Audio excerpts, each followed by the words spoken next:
Yes. Okay. Hello, first graders. I hope you've had a really good time today making some weather instruments and learning about the weather and how we predict the weather. I have one more weather instrument that I want you to make, and this is a fun one. For the materials, you're going to need a sturdy piece of cardboard.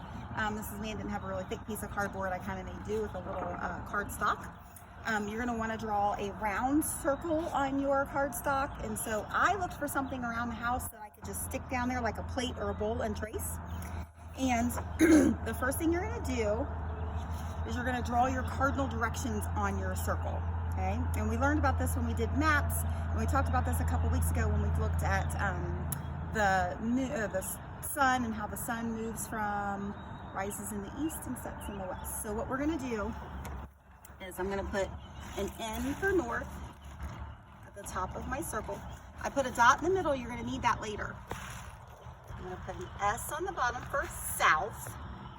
And let me turn it like this because I told you my third grade teacher taught me that if you put a W on one side and an E on the other, it spells we, and that way you'll be able to figure out which one is W, which one is E, which one is west and east. If you put them in order, it spells we. Okay?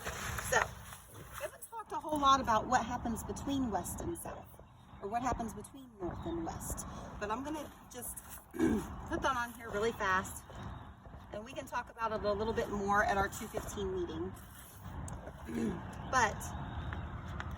And your grown-up can help you as well. But what we're going to do is we're going to make, that's kind of like a little compass that we have. That's the first part of this weather instrument. So for the second part, you're going to need a pencil with a really good eraser on it. Okay? It's okay if it's sharp. It doesn't have to be sharp. It just has to have a really good eraser. That's the most important part. You're going to need a straw. And what you're going to need is a little piece of, you don't have to have construction paper. Mrs. Mann used a piece of construction paper. If you don't, you can just use a piece of white paper and color it red, okay, with a crayon. What I did was I cut out a little triangle out of my construction paper.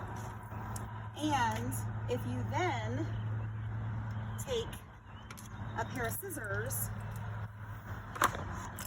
and cut a little slit in your straw, just like that, then you can take your construction paper and stick it right inside there to make a little arrow. Okay? So, that's what you're going to do next. Now, this is the part that you have to have a grown-up's help with. Don't do this without a grown-up. You're going to need either a push pin, a thumbtack, or a straight pin. And what I'm going to do is I'm going to push the straight pin through the straw. And I've already done this, so I have a little hole there. Let the grown-up do this part, okay? You're going to want to turn it around a couple times to make sure it'll move. Okay? And then from there, this is the part that goes down. This is why you have to have a really good eraser. Oops. Okay? So I'm going to stick that down in my eraser. And then if you turn it around a little bit, it'll move a little bit better. You just want to wiggle it around and make sure that you've got room for it to spin. Okay? Now from here, you're going to want to stick, either get a pen or a sharpened pencil or something else that a grown-up can help you with. This man has a dot right there in the corner of her, in the middle of her circle. For this part, I'll hold this underneath here, you're going to need a compass. Now, Mrs. Mann has a compass app on the phone, and your grown-ups probably do too. But some of your grown-ups might have like a real compass that you might use for like for camping or something like that. And so you're going to need a compass because you're going to want to figure out where north is. I can't stand outside and decide where north is by myself. Okay. Sometimes the sun will help you because the sun is coming up over there. So if west is, or rises in the east, so if the east is over there, and I have to figure out the west is over there, that means north is in that direction somehow. But my compass is going to help me. So Kason, take a look at this. So I'm going to lay my compass down on the ground, and I'm going to take this compass that I've made, and I'm going to make sure that my north is laying in the same direction as north is on my compass. Okay, so it's telling me that north is in that direction. So I'm going to make sure that this is pointing in that direction. Okay, now I'm going to leave my north there. I'm going to stick a hole right down here in the ground, wiggle it around, make sure I've got room there, and that's where my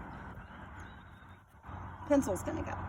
Now, sometime during the day, now I did this right outside our classroom window so that we can look outside our classroom and see where the wind is blowing. But sometime today, when the wind starts blowing, it's going to tell me which direction the wind is blowing in, because if the wind blows my arrow this way, then I know that the wind is blowing to the southeast. If it's blowing like that, then I know that the wind is blowing to the east. So what we've just made for ourselves is a little weather vane. And that's what you're going to make for your last project of the day. You're going to make a weather vane. If you're missing any of the supplies, just gather it for tomorrow or later in the day. But what you want to do is you want to put your wind vane in a place that you can see easily from the window. That way when the wind starts blowing, you can peek out and see where the arrow is pointing. Okay. Today it's supposed to storm, so I wanted to do this early before the storm hit. But obviously if you make your wind vane out of paper, it's not going to hold up very well in the rain. So if it starts raining, you're going to want to go out and get your wind vane and put it back up again. Okay. So we will talk at 2:15.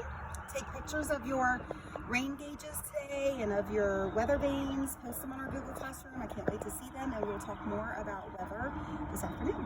Love you guys. Bye.